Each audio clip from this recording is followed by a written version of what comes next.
के कई समुद्री चक्रवाती इलाकों में आसानी असर देखने को मिल रहा है। बंगाल की खाड़ी से उठा चक्रवाती तूफान अब आंध्र प्रदेश की ओर से बढ़ रहा है। इस बीच आंध्र प्रदेश के श्रीकाकुलम इलाके में तूफानी की वजह से समुद्र में उठी लहरों के बीच एक सोने के रंग का रथ बहकर आया है। देखिए क्या है असल मुद्दा इस खास रिपोर्ट में।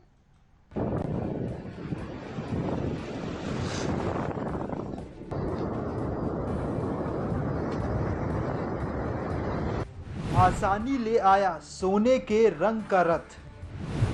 तेज लहरों के बीच मिला 5 मंजिला रथ। चक्रवात में सोने के रथ से लोगों में खुशी। सोने के रंग का रथ बना सबके लिए रहस्यमय। महासागर के बीच अचानक प्रकट हुआ सोने के रंग का रथ।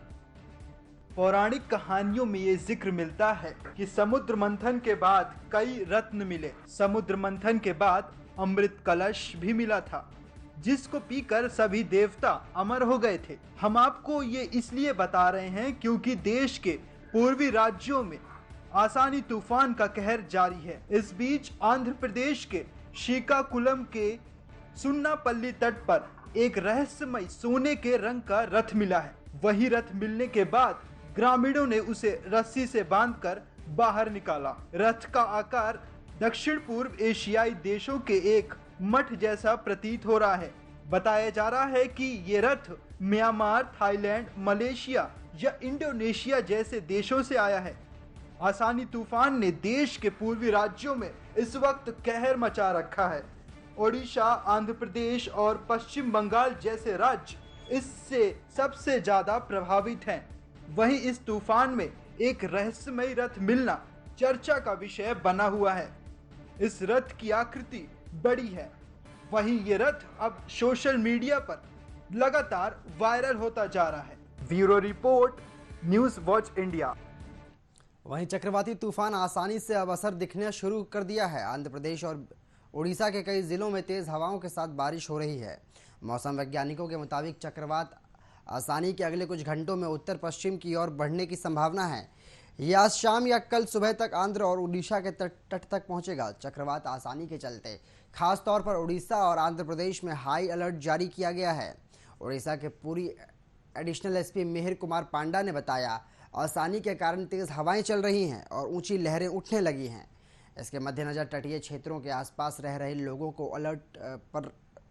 अलर्ट किया गया है। उन्होंने बताया कि पुलिस बलों और सभी स्टेशनों को हाई अलर्ट पर रखा गया है।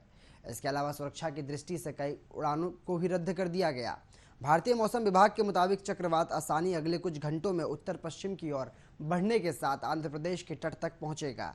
इसके बाद चक्रवात के मछलीपट्टनम, नरसापुर, यनम, काकीनाडा, तुनी, विशाखापट्टनम तटों तक पहुंचने की संभावना है। उड़ीसा के विशेष राहत आयुक्त प्रदीप कुमार जेना ने बताया कि विशाखापट्टनम पहुंचने के बाद यह समुद्र में मिल जाएगा। आईएमडी के अनुसार अगले कुछ घंटों के लिए चक्रवात के उत्तर पश्चिम की ओर बढ़ने और आंध्र प्रदेश तट के करीब बंगाल की खाड़ी में पश्चिम मध्य तक पहुंचने की संभावना है।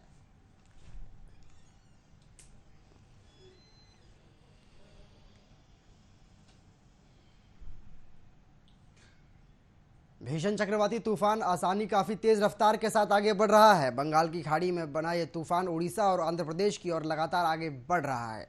वहीं इस पर बिहार के मौसम विभाग का कहना है कि सीधे तौर पर इसका असर राज्य में देखने को नहीं मिलेगा, लेकिन मौसम में बदलाव हो सकता है।